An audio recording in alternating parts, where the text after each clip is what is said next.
Praise the Lord, everybody. Praise the Lord. You're going to have to be more active than that. Thank you. uh, I was saying to Ria this morning, I said to her, I wish Sunday was tomorrow.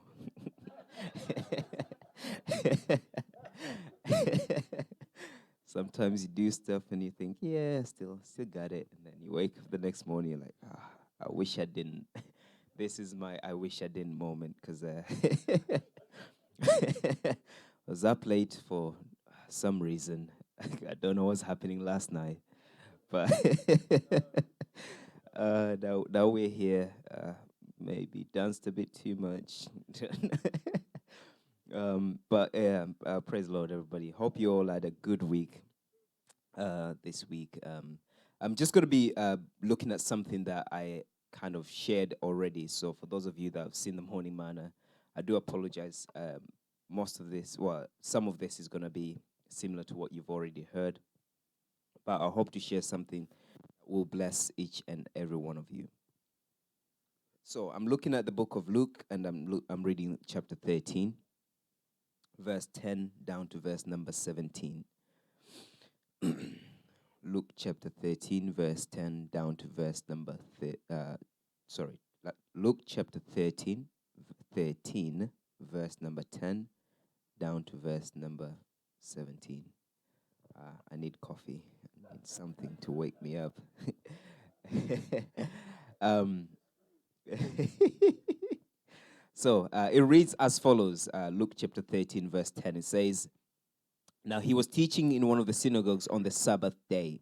And behold, there was a woman who had a spirit of infirmity 18 years and was bent over and could in no way raise herself up.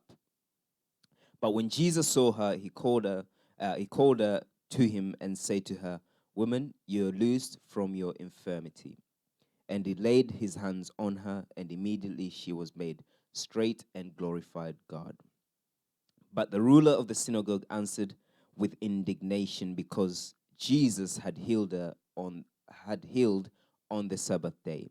And he said to the crowd, 'There are 6 days on which men ought to work. Therefore come and be healed on them, and not on the Sabbath day.' The Lord then answered him and said, 'Hypocrite, does not each one of you on the Sabbath day loose his ox or donkey from the stall and lead it away to water it?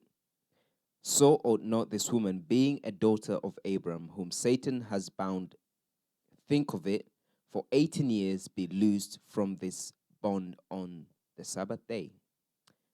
And when he had and when he said these things, all his adversaries were put to shame, and all the multitude rejoiced for all the glorious things that were done by him." So this morning, again, like I did for my morning manna, I'm just going to title this. It's ministry without bounds, ministry without boundaries, ministry without limits, ministry without limits. So the main thing I want to talk about is this this idea. It comes from mainly church culture. It's the idea that comes from church culture. Now, I can guarantee you, even without social distancing, even without placement on, where we're supposed to sit, that, this, that, and the other, most of you would have a place where you sit, right? You come to church on a Sunday, and there is a place where when you sit down, God's going to meet you there, right? You don't just come and sit anywhere and just, you say, God is going to be here. You just know that this one sit here is where I meet with God and have my life changed, right? No other seat in this sanctuary is where God goes. It's just that one seat there, that's where you meet with God, right? We all love that one seat, right? Yeah. So you look at people around you, and this here is Sister Carmen's seat. That right there. I know Sister Wynne, if she was here, I can see her right there. She'll be sat right there. Everyone has their seat where they feel most comfortable, most like they feel at home. And so church culture tends to be that way, where we come to church and we have our certain cultures. We have certain things that we do that make us feel comfortable, that makes us feel at home where we are. And we often fall into church cultures. You go to some churches, you can immediately see their church cultures.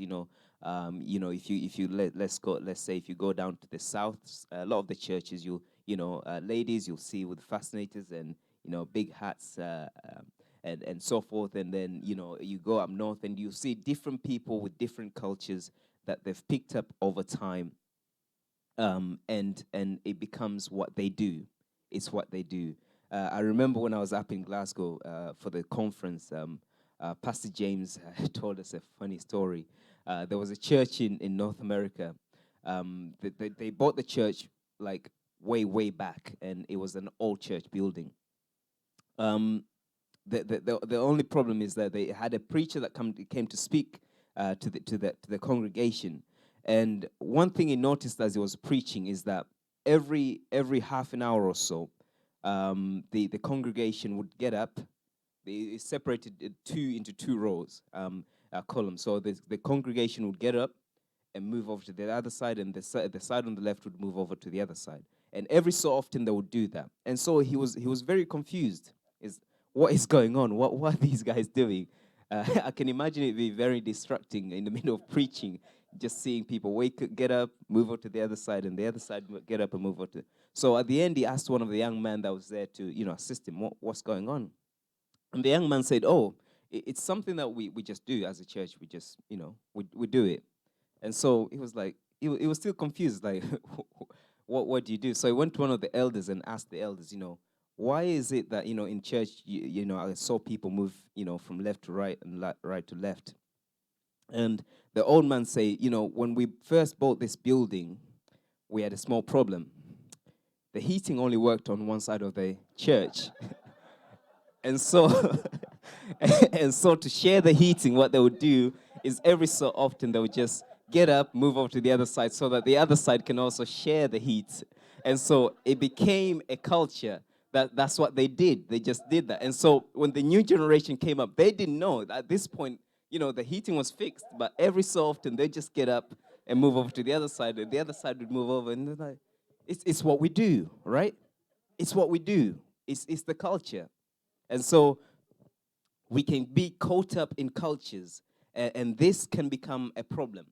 And we find this problem especially in the children of Israel, that they got caught up in cultures, they got caught up in traditions, they got caught up in the rules and the things that they did, the rituals that they did every so often. And it became what they did. It became what they were. And yes, in a way, it distinguished them from every other nation around them. But in a bad way, it made them so ritualistic that they became legalistic in their approach and forgot about why they did what they did and just did what they did because that's what they did. And that becomes a big problem, simply because here we have the story of Jesus healing on the Sabbath day. Now, for the children of Israel, the Sabbath day was the most holy of days. You don't do anything on the Sabbath day. Technically, you're not supposed to do anything on the Sabbath day. It was the day of rest, and so they were supposed to rest and give up all kinds of work and so forth and just rest. And so Jesus on the Sabbath day is in the synagogue and heals this woman of this spirit of infirmity that she'd had for 18 years. And the interesting part is the fact when you read verse number 14, it says, "But the ruler of the synagogue answered with indignation." And I looked at this and I thought to myself, of all the people, the one that should know better is the ruler of the synagogue. Because Jesus was here to do something. Jesus was here to perform something. Jesus was here for a reason. And the ruler of the synagogue should have known better, because he was he was in charge. He was the person that you would say closest to God, like that, like the high priest in when the children of Israel were coming out of Egypt and in the mountains in the desert. That's what you thought. The high priest, that they were the closest person to God, because of the access they had towards the innermost part of the tabernacle. And so he answers with indignation because he's not happy about what Jesus has done. And he says this. He says there are 6 days in which men ought to work.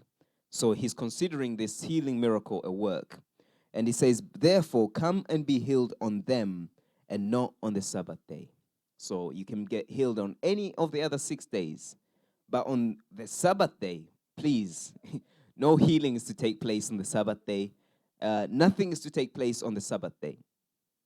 And I looked at this and flipped it around, and I thought to myself, sometimes at church we are like that, where for 6 days we just, we just do our own thing, and then on the seventh day, on the Sabbath, or on the day of church, that's when we come ready for healing. That's when we come ready for miracles. That's when we come ready for signs and wonders, and that's why you sit where you sit, because you know God is going to meet you there and give you your healing, give you your miracle, give you your signs and wonders, and touch you, because you know that seat that you have is filled with the Holy Ghost that's specific to you, right? And so this is what had happened to these people. They become so ritualistic in their approach that they forgot that it's not about when that miracle happens, because Jesus was going to do a miracle anyway. And as you read down, you see, because he did many other things, because they glorified God for the things that he had done. So it wasn't just that healing that he did. There was many other things that Jesus had done. And so when I look at that and I apply it to ourselves, I think to myself, we become like that sometimes, where we're so ritualistic. And sometimes I feel like I am that way, that I have to be at a certain place for God to start working. I have to be, in the mud for God to work. I have to be tuned in. I have to be in the right spirit. I have to know exactly what's going to happen before God can start doing something. And so I forget that God is not waiting for me. God is not waiting for my time. God is not waiting for my abilities, because if God was waiting for my abilities, then God would not do anything. God would never do anything, because my abilities cannot be what God is needing for me to be able to do, or for God to be able to do what he wants to do.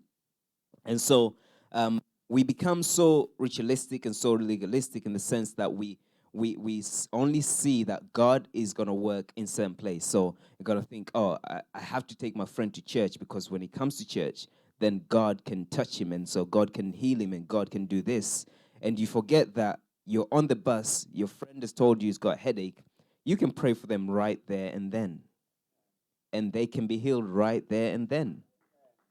And so this is us talking about ministry without boundaries. We're talking about ministries without boundaries.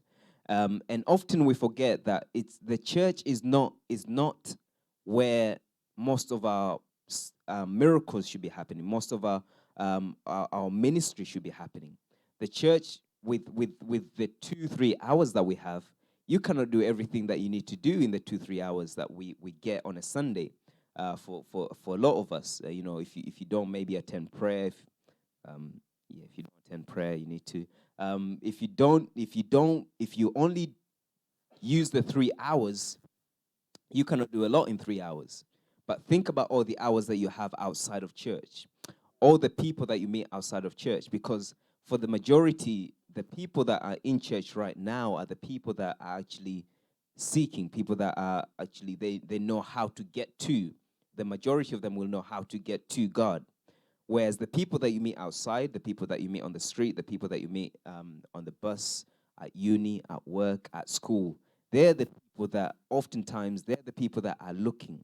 And some of them are seeking, but will not say to you they're seeking, because some of it is to do with the shame, the guilt, the sense of judgment when they share with you their struggles, their problems. And so that's where our ministry should be happening. And again, flipping this back to this, where Jesus is healing on the Sabbath day, where I think the only thing that they wanted him to do on that day was just to teach, because that's the most you could do. But Jesus is now doing what they consider to be work, but he's doing ministry. He's doing what he came to do, and that is to heal the brokenhearted, and to deliver the people that needed to be delivered.